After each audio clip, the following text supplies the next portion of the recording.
डनकाशी news channel, सच है तो बोलेगा।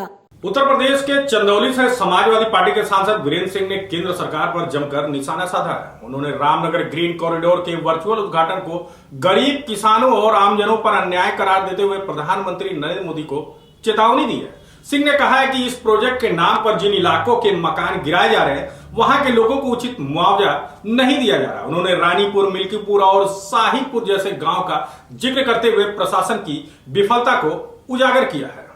समाजवादी पार्टी के चंदौली सांसद वीरेंद्र सिंह ने प्रेस कॉन्फ्रेंस में कहा कि रामनगर ग्रीन कॉरिडोर का उद्घाटन वर्चुअल तरीके से किया गया, लेकिन इसकी असल जमीन पर हकीकत गरीब किसानों और स्थानीय लोगों के लिए परेशानी का सबब बन गई है। वीरेंद्र सिंह ने आरोप लगाया कि जिन गरीब किसानों मालिकों की जमीन और मकान प्रभावित हो रहे हैं, उन्हें उचित मुआवजा नहीं दिया गया। उन्होंने मिल्कीपुर और साहिबपुर जैसे इलाकों का जिक्र करते हुए कहा कि इन क्षेत्रों में लोग कई सालों से अपनी आजीविका के लिए संघर्ष कर रहे हैं, लेकिन सरकार की योजनाओं से उनका जीवन अस्त व्यस्त हो रहा है। सांसद ने कहा कि सरकार ने इस परियोजनाओं के लिए बड़े बड़े सपने दिखाए थे, लेकिन बजट का शायद 1% भी उपयोग नहीं हुआ। 5 साल में खर्च बढ़कर 20,000 रुपए से हजारों गुना हो गया, लेकिन वास्तविक लाभ जनता तक नहीं पहुंचा। उन्होंने यह भी सवाल उठाया कि जब तक गंगा नदी का पानी और उसकी सीट पूरी तरह से सुरक्षित नहीं होगा, तब तक इस परियोजना को सफल नहीं माना जा सकता। और गंगा जल ही प्रदूषित है तो विकास का दावा कैसे किया जा सकता है। सांसद ने तीखे शब्दों में यह सारी बातें कही है। देखिए, कल फ्रेट कॉरिडोर रामनगर का जो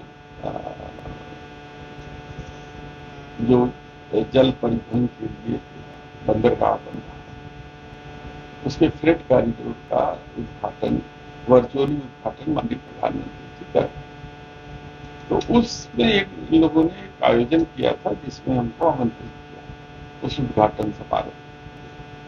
हमने वहां उसमें जाने से मना कर दिया। मैंने कहा कि मैं उस कार्यक्रम का बहिष्कार करूंगा, और फिर प्रधानमंत्री को एक पत्र भी लिखा और आपको पत्र के माध्यम से जानकारी भी दे रहा हूं माननीय प्रधानमंत्री जी को कि माननीय प्रधानमंत्री जी, आप गरीब किसान और गरीब जनता के घर को उजाड़ के जो फ्रेट कॉरिडोर आप बनाने का सपना देख रहे हैं, ये किसी भी दशा में ठीक नहीं।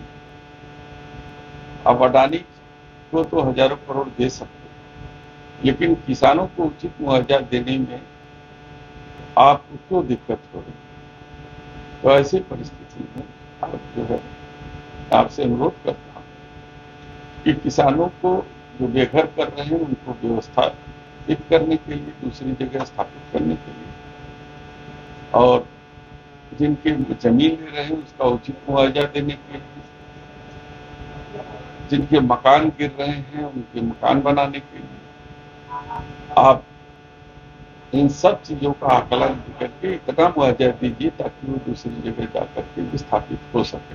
पूर्वांचल की खबरों से जुड़े रहने के लिए आज ही सब्सक्राइब करें हमारा YouTube चैनल डनकाशी, और हाँ, लेटेस्ट अपडेट्स के लिए बेल आइकन को प्रेस करना ना भूलें। और आपके पास है कोई जानकारी या है कोई सूचना, तो हमारे दिए गए नंबर पर आप हमसे संपर्क कर सकते हैं।